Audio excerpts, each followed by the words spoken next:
Hello, j'espère que tu vas bien. Donc aujourd'hui, j'ai décidé de faire une vidéo où je te donne des idées de chaînes YouTube que tu peux créer, ok? Et dis-toi que ces chaînes YouTube-là sont super regardées. Donc si tu crées une de ces chaînes, c'est sûr qu'au bout de 6 mois, tu pourrais monétiser ta chaîne et en vivre, ok? Donc c'est parti. On va commencer par l'idée numéro 1, la décoration. Et oui, et sachez que ces idées de vidéos seront classées pas forcément par les idées qui ont plus d'argent, mais juste par des idées au fait qui sont les plus regardées aujourd'hui. Je ne sais pas si vous avez... Oh, j'ai une petite bête sur moi. Donc, je parlais de la décoration. Alors, pourquoi je parle de la décoration? Christin, tu connais quoi de la décoration? J'en connais pas, peut-être grand-chose. Mais dites-vous qu'aujourd'hui, le nombre de personnes qui se sont lancées dans l'événementiel, dans tout ce qui est baby shower, organisation de mariage et tout, il y en a des tonnes de personnes qui veulent aussi se lancer tout le temps. Parce que les anniversaires, les baptêmes, les baby showers, les baby reveals et tout ça, il y en aura toujours et il y en a tous les week-ends ou tous les jours. Ok?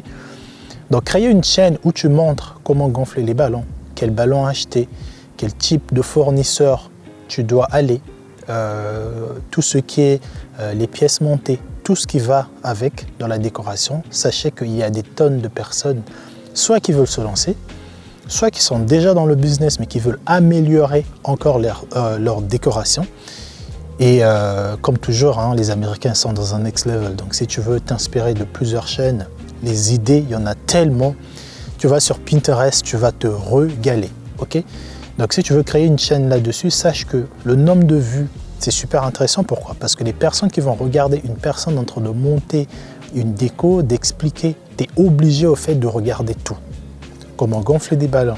Tu sais, il y a des gens qui ne savaient pas que si tu veux que des ballons volent, par exemple, il faut utiliser un certain gaz. Tu vois, c'est pas, tu arrives, tu pompes les ballons avec tes mains et tout. Donc voilà, il y a des petits détails dans la déco. On a interviewé une fois une décoratrice des événements qui nous a dit certains trucs. On était là, ok, d'accord. C'est bien la partie déco, mais la partie business, est-ce qu'il y a des gens qui en parlent? Quel statut tu devrais avoir? Comment tu fais tes factures? Comment tu fais tes déclarations? Il y a tellement de choses autour de la décoration. Donc si tu crées une chaîne de déco, c'est sûr qu'il y aura un gros nombre de personnes qui voudront regarder tes vidéos. Des personnes surtout qui veulent se lancer dans la déco ou qui sont déjà dans la déco, comme j'ai dit. Donc le sujet numéro 2, ça va être l'essai de vêtements. Vous savez, avant, surtout en tant qu'homme, on n'est pas très... bon, c'est un peu caricature, mais souvent on n'est pas très...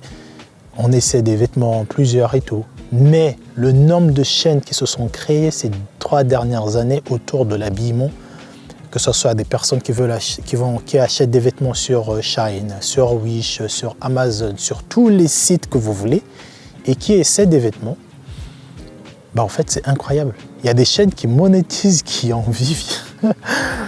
Des fois, moi, ça me fascine de voir. Il y a des chaînes qui ont 100 000 abonnés, 200 000 abonnés, juste parce qu'elles essaient ou ils essaient des vêtements.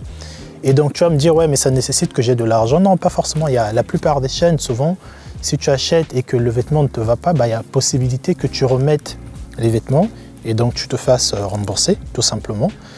Ça va être aussi l'idée du prochain thème qui n'est que dans la technologie. Alors, la tech, c'est très large. Okay? Dans la tech, il faut savoir qu'il y a... Dans la tech, il y a tellement de sujets. Par exemple, sur Amazon, pareil, tu peux acheter plusieurs appareils, que ce soit des téléphones, des ordinateurs. Tu peux acheter tellement des choses, les essayer, faire des revues dessus. Par exemple, un drone ou une tronçonneuse ou tout ce que tu veux. Tu peux les acheter si ça ne te plaît plus ou même tout simplement si tu veux les remettre sur Amazon, tu as la possibilité. Sachez qu'aujourd'hui, il y a plusieurs personnes qui veulent acheter des appareils, mais deux fois, quand tu vas sur le site, oui, le menu est là, oui, on te dit comment ça marche, mais deux fois, voir une personne l'essayer en live, c'est toujours mieux. Donc, si tu sais, si tu es un peu geek avec les téléphones, avec les ordis, avec les gadgets et tout ce qui va avec les AirPods et tout, les montres, il y en a tellement des tonnes, c'est sûr que si tu fais une chaîne autour de ça, déjà le CPM de la technologie, il est élevé, parce que majoritairement des personnes... la tech, déjà, c'est un domaine qui a beaucoup d'argent. Donc, si tu fais une chaîne et que tu parles de ça, les gens qui viendront sur ta chaîne aussi, déjà, ce sont des personnes majoritairement adultes. Okay?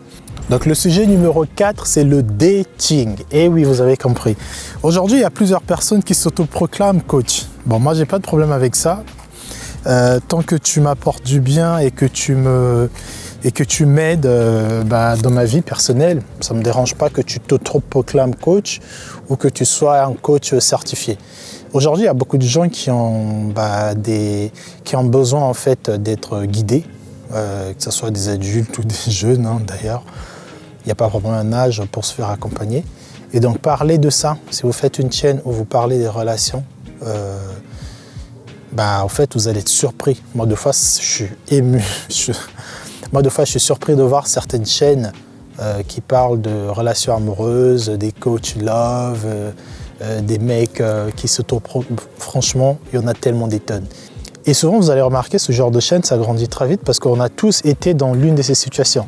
Quand tu vas regarder, oui mon ex, pourquoi ton ex te quitte? Pourquoi les femmes mentent? Pourquoi les hommes sont des menteurs, des trompeurs? En fait, il y a tellement de sujets à développer et ça intéresse tout le monde. Et là, il n'y a vraiment pas de catégorie. Du coup, tu auras un peu une audience qui sera large. Celui-là, ça va être mon favori. Celui-là, ça va être mon sujet favori, c'est le retour en Afrique. Alors, si tu n'es pas d'Afrique, si tu es asiatique, si tu es européen, par exemple, ça peut être un thème aussi. Il faut savoir qu'aujourd'hui, il y a beaucoup de gens qui sont nostalgiques de leur lieu de naissance. Okay? Donc, si tu es une personne qui est en France et que tu vis qu'en France, désolé, ce sujet-là ou cette thématique-là ne va peut-être pas t'intéresser.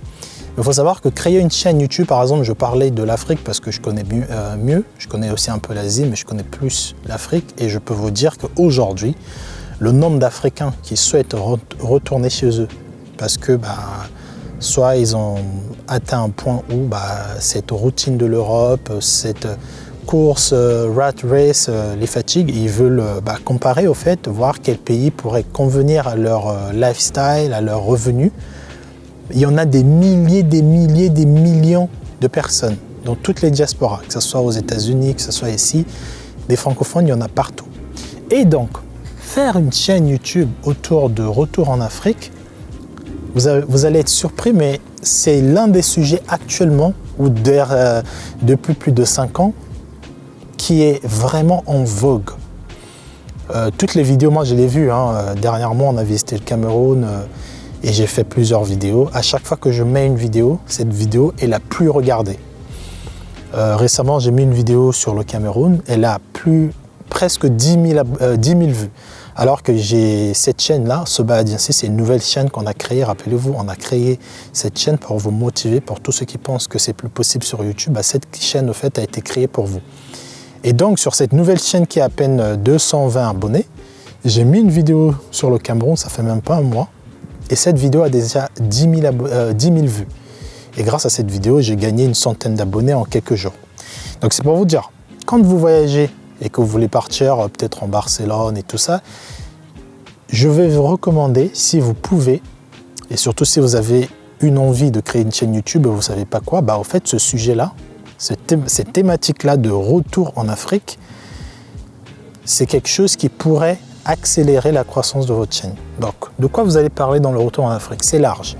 Vous pourrez parler, par exemple, de pourquoi vous avez décidé de rentrer, ou quelles sont les choses que vous pourrez conseiller à des gens qui souhaitent rentrer, ou les pièges à éviter, ou pour ceux qui veulent rentrer pour lancer un business, les business à faire sur place. Je suis sous des arbres, il y a des petites bêtes qui montent sur moi depuis tout à l'heure. Donc sachez qu'en tout cas, le retour en Afrique ou visiter à l'Afrique, il y a 15 millions de thématiques. Il y a tellement de sujets ou tout simplement des lieux, faire découvrir aux gens des lieux. Aujourd'hui, on voit un peu entre tout ce qui est fait Sali, Abina Africa et toutes ces autres dames qui voyagent pour montrer la magnifique beauté de l'Afrique. Il y en a tellement des chaînes YouTube dessus. Il faut savoir que toutes ces chaînes YouTube, majoritairement, elles ont un gros nombre de followers. Parce que, comme j'ai dit, il y a un gros nombre incalculable des afrodescendants qui veulent rentrer chez eux.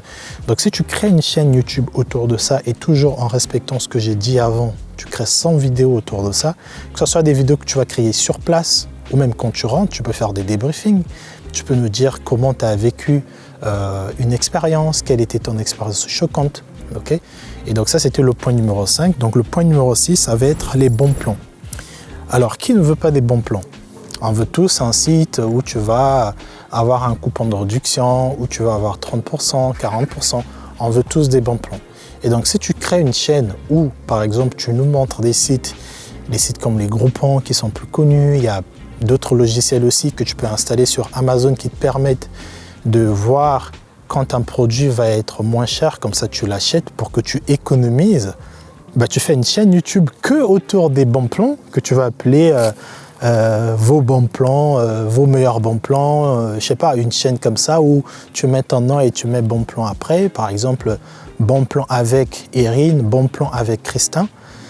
Bah, sachez que cette chaîne, l'avantage avec cette chaîne-là, c'est que elle n'est pas juste target pour un type de personne. En fait, ça ne va pas que parler aux Africains, aux Européens, aux Américains. Ça va être une chaîne au fait, qui va être regardée par tout le monde. Par contre, si vous vous lancez par exemple sur le retour en Afrique ou des investissements au continent, des choses qui sont un peu plus nichées, bah, vous aurez un peu plus tendance à attirer des gens qui sont que de ces pays-là. Ce qui peut être bien, hein, c'est ce que font d'autres personnes aujourd'hui qu'on ne va pas citer tout le temps. Mais vous savez qu'il y a des chaînes YouTube qui parlent du retour en Afrique et de tous les sujets qui parlent des Africains. Et ces personnes-là ont plus de 1 million d'abonnés. Okay, donc ne négligez pas, ne vous dites pas, bah, mais est-ce que si je parle qu'aux Africains, ça peut être grand? Bah oui. Oudé Maya le fait, Philippe Simo le fait, il y a Tayo qui est au Nigeria le fait, il y a d'autres youtubeurs nigériens, francophones aussi qui le font et ça marche très bien. Mais les bons plans, c'est trop bien parce que tu n'es pas limité, tu parles à tout le monde. Okay, donc si tu structures bien tes vidéos, si tes vidéos sont de très bonne qualité et pareil, si tu respectes les 100 vidéos avant, bah en fait YouTube va que te propulser, ok. Et donc là on va parler de la dernière thématique. Donc le point numéro 7, c'est les mamans, conseils d'enfants, maternité. Alors je pense que pour ceux qui le savent, vous savez que je suis un papa. Et quand on a eu notre première fille avec ma femme actuelle, que je fais des bisous, qui regarde toutes mes vidéos, donc bisous à Thomas Amour, bah en fait il y avait plusieurs choses qu'on ne savait pas. Il y avait 2 fois, ta fille va respirer d'une certaine manière, tu vas te dire, ouais, mais est-ce que ça va? Est-ce qu'elle est étouffée? Est-ce que... Et toutes ces questions-là, bah, malheureusement, 2 fois, en tant que parent, on se dit, bah, vu que je suis responsable et vu que bah, je suis censé savoir ce que je fais et pourquoi on est tombé enceinte, donc les gens pensent qu'on est censé savoir, en fait, tout. Et donc, on a un peu cette gêne de demander à des gens, bah, en fait, ça t'est arrivé aussi, mais je fais quoi? Et ce qui arrive souvent, c'est que tu as des parents qui subissent en silence, qui ne veulent pas aller parler à d'autres parents. Et donc toi, si tu crées une chaîne YouTube où tu dis par exemple, bah, les coliques, ça se soigne comme ça, prenez telle feuille, prenez les conseils de grand-mère. Il y a tellement de conseils de grand-mère dans toute culture, bah, tu peux faire ça. Par exemple, si ton enfant, la carotte, c'est pas bien, ça constipe. On savait pas ça, nous. On savait pas que tu donnes pas la carotte à ton bébé, le nourrisson de 2 mois. Tu donnes la carotte, mais tu vas le buter. Il va être constipé pendant je sais pas combien de jours. On savait pas. Non, on se dit, bah écoute, la carotte, bah, c'est un légume. Non, il y a des légumes que tu ne donnes pas. C'est interdit. Sinon, ton enfant torture, quoi. Donc il y a tellement des choses, il y a des couches, il y a plusieurs sujets autour de la maternité. Pareil, postpartum et tout ça, les baby blues, comment éviter ça. Il y a des sujets à faire autour de la maternité. Okay, et pareil pour la paternité aussi, pour les papas, comment on deal avec ça, comment on devient, quelle est la place que ça prend, comment on gère le stress. Il y a plusieurs sujets. Donc voilà, j'espère que tu as apprécié cette vidéo. Donc j'ai voulu te proposer 7 types d'idées de chaînes YouTube que tu peux créer. On se retrouve prochainement, donc abonnez-vous comme d'habitude et j'ai hâte que vous découvriez des autres vidéos juste là, ok? Ah ouais, ok, allez, on se retrouve prochainement, ciao.